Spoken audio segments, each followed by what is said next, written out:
So I do see that the city will fill out again. It might take a little while, but I think that the city will become a glamorous place of engagement rather than schlepping. And engagement, shopping, experience, the arts, a showpiece. This week on Dirty Linen, we are whizzing around the country and talking to people in the various cities. The CBDs in our nation have been an area of great concern through the pandemic. As we know, people have been told to work from home. Our cities, once thriving, are suddenly dead. Are they coming back to life? What needs to happen to ensure that they thrive? And who are the people to tell us where they're at? We're starting in Melbourne with Jane Semple. She's a sommelier, but she's currently selling sandwiches. She's optimistically opened a new business in a part of Melbourne. I guess you wouldn't even say it's the hip central foot traffic. You'd have to say basically, Jane, that you're an optimist. I think your sandwich place is fantastic. King William takeaway. I've eaten the sandwiches and they're awesome. But Jane, welcome to Dirty Linen. And how are you? I'm good, Dani. It's a beautiful day in Melbourne. Thanks for having me on. And it's good. It's good to be talking about Melbourne, the city. So let's backtrack a little bit and tell us about the jobs that you've had in the city of Melbourne, and tell us about your connection to the city. Deep connection. So I'm actually I was born in Adelaide and spent my early years there. My dad was in the army and we had a posting over to Portsea, and we all fell in love with Melbourne, the whole family. So we took the next posting we could back to Monash Uni, and we were in Mount Waverley for a few years. And in that time, my parents, who loved dining out, into the city we'd go a Rosati. And then and Florentino. And then we had to go back to Adelaide for a couple of years, which is where I finished school, went to uni, and then came straight back to Melbourne as soon as I could. And I'm just trying to think. I lived at the George in St Kilda at the time, which was such an amazing time, and perhaps a time for us to be reflecting back on now. Definitely. Yeah, I sort of think about Don Levy in that time, sort of pushing through, bringing a new era into how, it was St Kilda, but the city at the same time, once he got those licensing laws pushed through, the city just exploded with culture, laneways, bars. You didn't have to eat a meal or have a club license to serve liquor or anything. It was quite a time. Yeah, so those laws came in the late 80s, early 90s, if I'm right. So, yeah, and so he owned the George Hotel in Fitzroy Street, St Kilda, and I guess rebuilt it. That's where the Melbourne Wine Room came in. There was the famous bar where I'm sure I'm not alone in recalling with a shudder, some very dramatic moments with boyfriends, soon to be ex-boyfriends, soon to be future boyfriends. It was just like a real place where things happened. It definitely a symbol of Melbourne's rebirth, and a very important time in St Kilda, but definitely flowed through to the city. And the change in those licensing laws can be is a real catalyst for Melbourne's laneway culture and the city really coming to life. More people moving into the city to live and to play. So I remember when I was a kid, it was really everything closed. Pretty much from Saturday afternoon through to Monday, it was dead. But it was already a draw. I remember going into the city after school and just wandering around and just thinking it was just there'd be things happening, but it wasn't. It definitely, through the 90s and the 2000s, our city became somewhere that was such a magnet for people that live in Melbourne, but also, became a place known internationally for its great dining culture and its buzz. And it was a 24-hour city too. Like there was always, always things to do at any time. Maybe not 24 hours. I think the Exford Hotel was the only thing open between 4 and 6 a.m. But generally there was just something to do in Melbourne all the time, and it was, I loved that it was like a really great contrast to Sydney, in that Sydney had its beauty, and I love Sydney, you know, in its own way. But then we had this different culture down here. It was a different city for people to visit when they were in Australia. So I just think those, while that happened in St Kilda with Don Levy, it's the city that really took off once those laws were pushed through. And all these little bars and everything we take for granted now, that we need to re-engage with. Well, that's it. But I suppose that what the pandemic's done is shown us that we can't take those things for granted. Those tiny laneway cafes and bars are, you know, suddenly, you know, when you're thinking in a coronavirus landscape, they seem quite perilous. And of course, when they don't have those people flooding into the city every day to work and to shop, then the business case for those premises falls away. So what the city really has been dead, and you know, businesses are opening. Melbourne is coming back to life, but tell us what you're seeing, Jane, and tell us why on earth you opened a sandwich bar on Flinders Lane between King and William Street, a bit of the city that seems to be eternally beset by dusty construction trucks and cranes, car parks. There's nowhere. Strip joints. Yeah, like it's not the most salubrious part of town. It is behind the Rialto. So we do have, you know, the escalator up to the plaza that takes you to Vue de Monde, but it's not really a place that people hang out. So tell us about your particular brand of optimism that's seen you open that business, and then talk about, you know, where the city's at the moment. Well, the King William, it just sprouted from a storeroom that that we sort of have thought about doing something with over the time, like in the way our commercial kitchen operates there for our event company Goodie. It wasn't really a usable space. We did think about putting pastry in there, but it was quite a warm area, not cold enough for a pastry kitchen. So it's just sort of been sitting there with a few ideas bobbing away. And then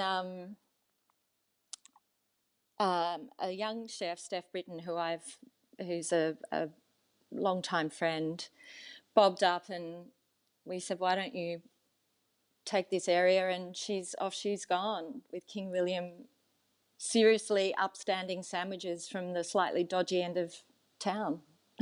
They're quite epic sandwiches. And we are just, being in the city, we're deeply entrenched with corporate culture anyway.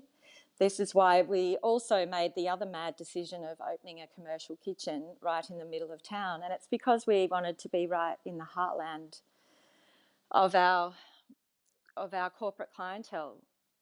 So where we are is that financial and law area, which always seems to be close to where the nightclubs and strippers are all over the world. I don't know why that is. And then we've got Docklands on one side of us and South Bank on the other. So we're just right in the beating heart of all our people. So there is definitely an audience. They're just not home at the moment. Well, they are at home. They're not with us at the moment. Sorry, let's just backtrack and just explain what Goodie is. Yeah, Goodie Group is our corporate event company and catering, so like seminars and conferencing and office catering, but also lots of corporate events. So at this time of year, we wouldn't be speaking. I'm normally running around like crazy, hosting or, you know, putting on events all through the city on every floor of, or not every floor, but some floor in most buildings through town for Christmas parties. Okay, this year not so much. This year not so much.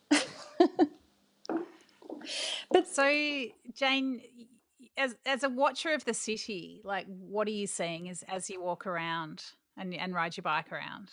Well, Well, we're on the permitted business list because we were delivering food and, technically takeaway, not that we were doing any. So my business partner, Lynn, and I have been back at work for weeks.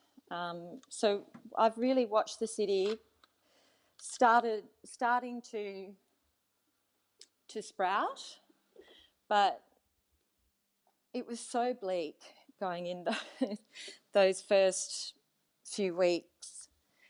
But such is our attachment to it, we just felt like we had to be there as, maybe the anchor citizens ready to greet people as they come back with some services.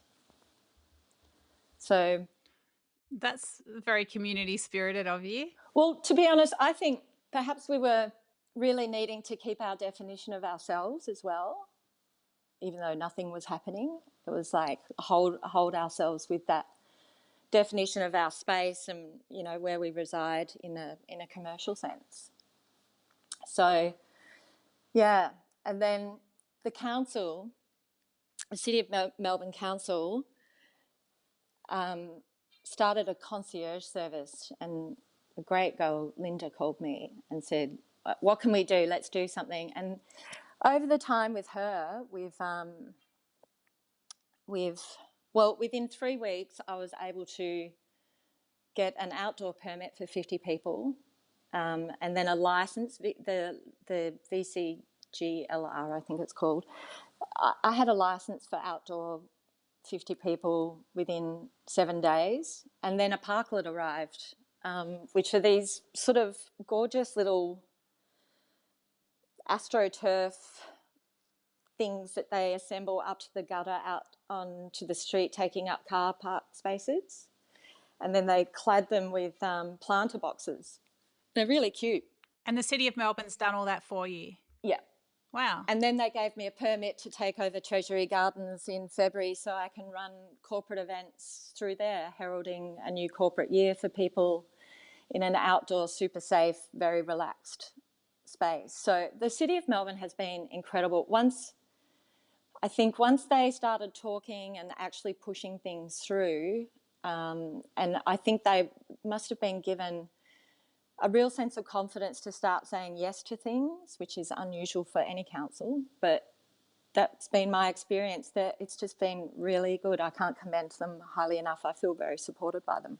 I mean, that's so great to hear. I've heard different stories from the City of Melbourne, so of people dealing with the City of Melbourne. It's I wonder if it's just been in the last few weeks that they've really started pushing things through. Is that how it's been? It has. That's such a good point. Yeah, because I did get.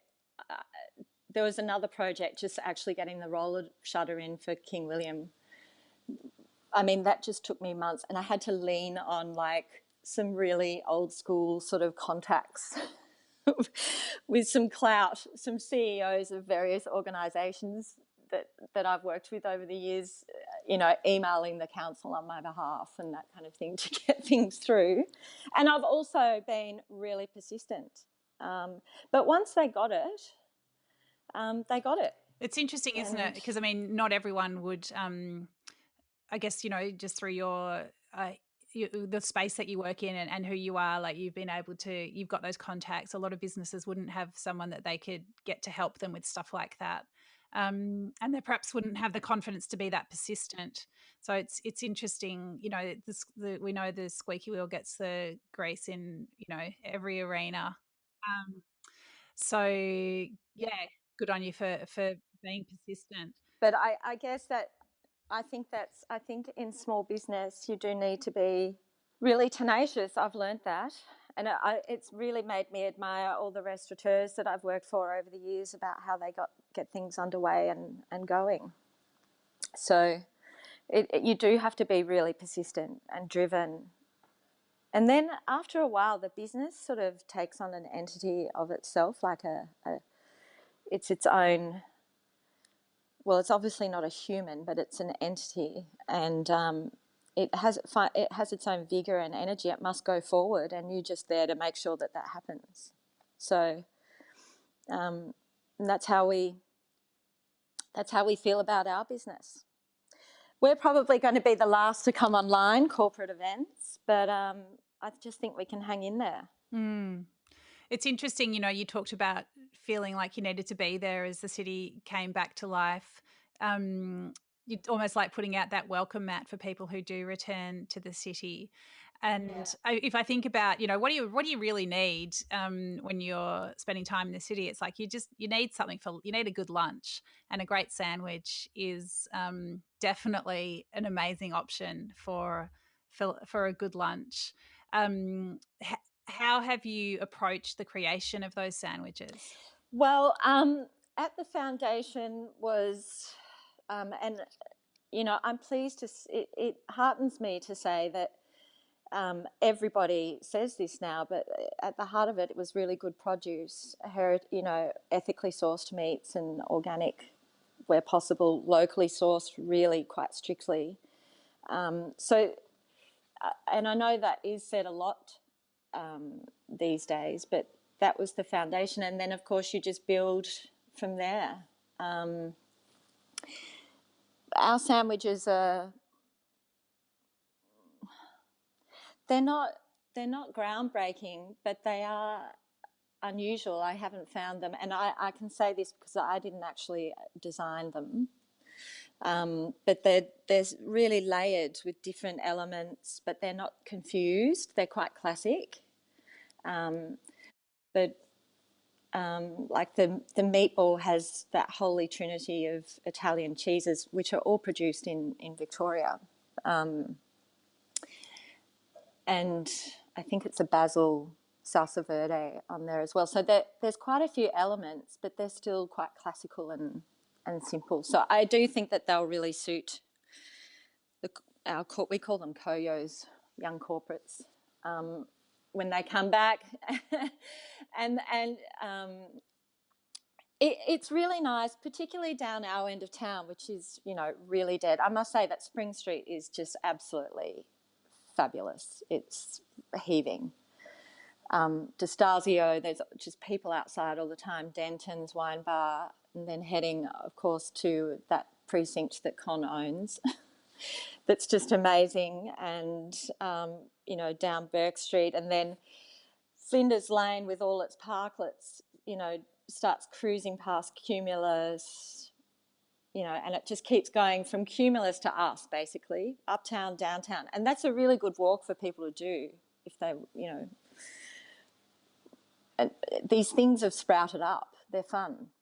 There is a lot happening, and there's a lot that's still closed. So Chinatown there is stuff there, but there's still a lot of places closed and a lot of places that look like they're not going to reopen. And I'd say that's, you do see permanently closed businesses dotted all around the city, which is really sad, but it's also understandable. What you've talked about, you've got this outdoor pop-up in the Treasury Gardens in late summer, which is fantastic. Like, how do you see, and what are you hearing from your corporate clients about 2021 and what they're planning in terms of return to the office? How do you think the city's going to track back? Well, I think there's a permanent change in that, and it's a good change in that I think people are being trusted to work autonomously. And I think that's a really good feeling for people, is to be able to, regulate their work in a way that works for them in their lives, and be accountable, not by observation, but by what you're turning in on your deadlines and things like that. And I think that it's great that there's a bit more flexibility, but I think it's a pretty dystopian future if everyone just rolls out of bed and into a work pod in the same environment day after day, year after year. I think that we do need to connect and engage as humans. It's a very obvious thing to say. So I think maybe we'll see people working partly from the inner city office and partly at home. Or another thing we're hearing about is a hub and spoke model, where there's the mothership in the city, but then there's suburban hubs where people can drive and have a meeting in that sort of space as well, like shared workspaces. And so it's all sort of opening up a little bit. And what I'm optimistic about is that I think the city will become a place of engagement rather than slog. So that's exciting. We're there for you. That's a really interesting take on it, Jane. So it's more almost project based, that people aren't just coming into the city because that's what they do every day. It's that there's more of a reason for it. I mean, I could imagine that then it works better for corporate events and perhaps not as good for lunch spots. I mean, what do you think? Well, as I said, I do think when people are coming in, it will be about engagement meetings, and being with people, connecting, getting the ideas happening, hashing the projects, and then off they go and work at home or in a space outside of the city. But it just means there doesn't have to be this crush and schlep of time on transport every week or day after day. So the other thing is that, in time we will refill the buildings even with people working from home. I hope that we get some great policies down the track for getting our migration and population growth going again, and our overseas students back. And so I do see that the city will fill out again. It might take a little while, but I think that the city will become a glamorous place of engagement rather than schlepping and shopping. Engagement, shopping, experience, the arts,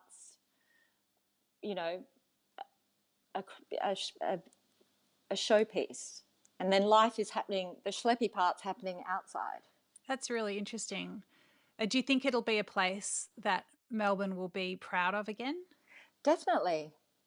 I think anyone who's coming into the city now is, and I understand a lot of people are shy because they've been in their bubble.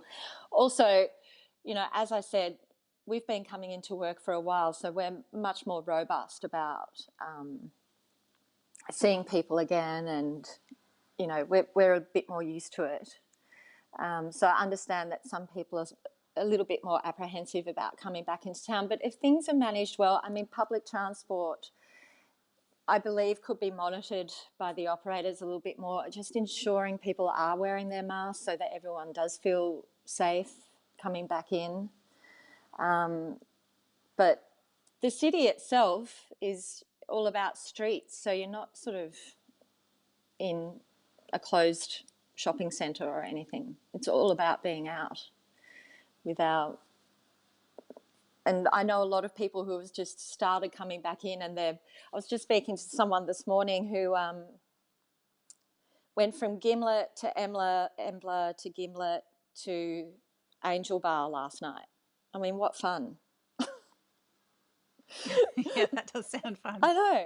They obviously left their coat at Gimlet and had to go back for it, did they? They just did this crawl around. Yeah, well, Gimlet is amazing. So they just went, oh, can we go back there and have another martini? Yes. So off they went. So I just, and it's still just so beautiful sitting out relaxing in front of the city wine shop with that great service and walking through the gardens and shopping, department stores. We've got a way to go. I think, as we come back, I think that Melbourne will really get creative again with the support. So it looks really cute in there. The parklets and the floral. Did you see any of the floral stuff? Yeah. So tell us about the floral installations. I think they're a bit early. Maybe not quite enough people around in some parts. There was one in the Rialto that had barely any audience that was lovely. But there's a big one from Vazette. I think they're down now, over Flinders Street Station, like just a massive arch of natives in the way that only Vazette can do. It was extraordinary, so beautiful. And then there was another one from I think it was Katie Marks, well, I hope that's right, that lined the arches down the side of the GPO with massive king proteas. I mean, it was so stunning. That was really romantic. That was really nice. And there was another one down the side of Pellegrini's. So I guess City of Melbourne funded floral installations, which again, you know, as you sort of talk about laying out the welcome mat, I feel like those flowers were, I suppose it was a very overt indication that life was returning to the city, and that it's just the metaphor's not lost on any of us, I'm sure, but yeah, as a sign of renewal and hope and colour and activity. And look, hopefully there will be visual and oral and, you know, active reasons for people to come into the city. It was, you know, there was the Maya Christmas windows are there, you know, almost the emergency version, but that's okay. There are people lining up to look at them. Look, it's definitely a very different December, but there is a feeling around. Yeah, and I think I was with a friend last night, and he said we need everyone needs like 2 weeks off of work. We need to stop and relax and reset and go, we're safe, the weather's good, let's get out there.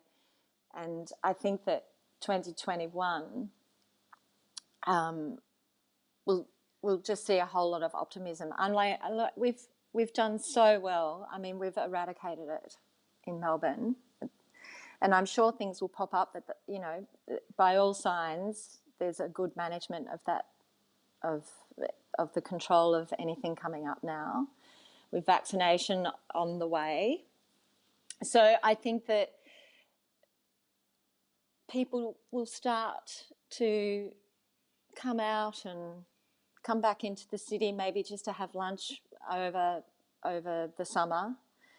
And then I know, like, there's a group called CEO Pledge of some of the large organisations who are really wanting to get their people back. They know that the Victorian economy relies on a thriving city. So that's what this event called Park Life, 2 weeks we're down there, is there to herald the welcome back. And it's out in a park with lots of space, low key, so it's not a big sort of Crown Palladium event of that kind of nature. It's low key, it's relaxed, it's subtle and intended for people to slowly reconnect with one another. I had a drink at Denton's last night. I am out and about, Dani, you can probably hear that.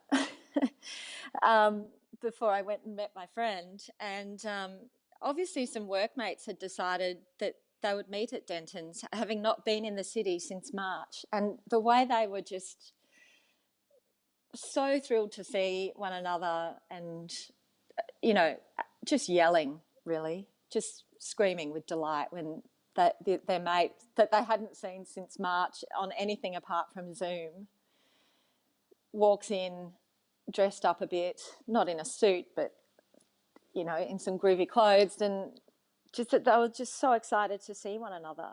We've really worked hard we've really worked hard to get these moments back, and there definitely is a special charge to them. Yeah, and it is a little bit sort of not scary, but I can see the apprehension at first, but I'm pretty sure that as people get with their families, the numbers continue being excellent. I'm sure people will just say, all right, let's do it. Let's get 2021 on the road. And yeah, bring the city back to life. Well, just all of us as well, like all the businesses, not just the city, but all of Victoria, all the, you know, if the economy is good, then all our beautiful regional hubs are going to go much better as well. So it all just feeds off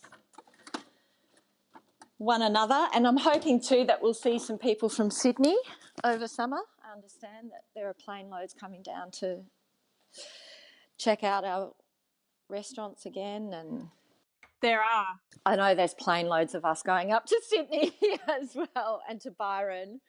I saw this great post this morning where it was like, oh, everyone was leaving Melbourne, going up to Sydney for a couple of weeks.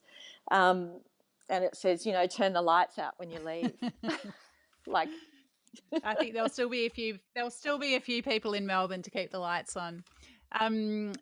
Yeah. Oh, definitely. I will be here. Good. Well, I'll be with you for a sandwich.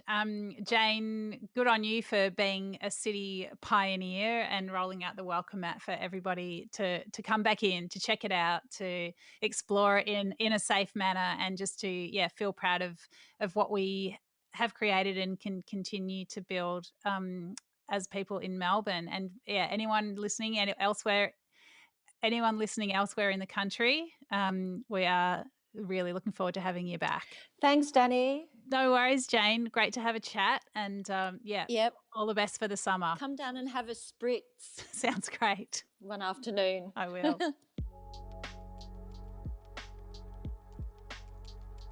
This is Dirty Linen, and I'm Dani Valent. We air the issues that the hospitality industry finds hard to talk about.